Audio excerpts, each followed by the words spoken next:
Let's talk a little bit about decoy placement bow hunting turkeys. You've probably seen some of our videos. We've gotten so ridiculous that we've put decoys out at 3 or 4 feet.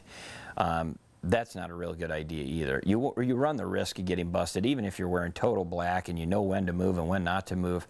You've got a bird that has got the most incredible eyesight and that keys in on movement standing 2.5 feet outside your window.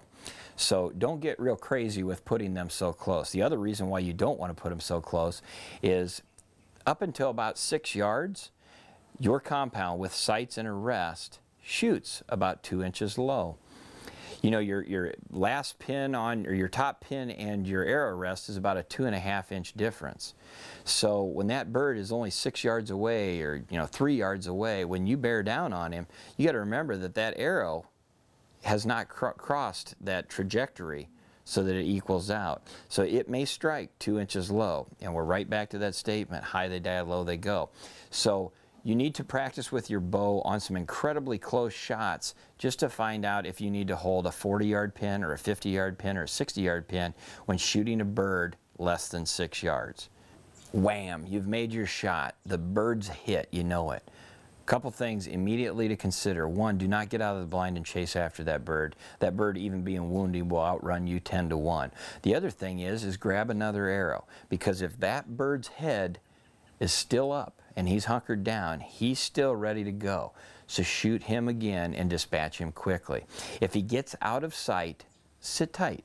You don't run after a deer that you just shot with your bow and arrow. You don't run after an elk with it. So we're going to do the same thing. We're going to let the broadhead work for us. So don't get out and chase a wounded turkey. Give him a couple hours, then slowly and quietly work through the woods, maybe looking for blood. You can blood trail a turkey.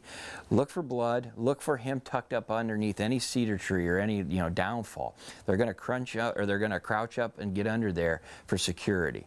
So if you've got a wounded bird, give him a couple hours, go out and look for him, do it quietly, and look up under things, because these birds can hide exceptionally well. Now, if you're in hilly country, you want to approach from the downward side coming up the hill, because if you're up top and you're looking around and that bird is crouched and he's ready to go, all he has to do is rotate, spin, and kite, and he can sail off that mountain or hill that you're hunting, and it's really hard to blood trail a wounded turkey that takes flight. On the other token, if you're coming from below and working your way up to where you last saw him, chances are he's going to be tucked up under that brush, and he can't spin, or he's not going to spin and sail over your head. So just keep that in mind, and that'll really help recover your birds.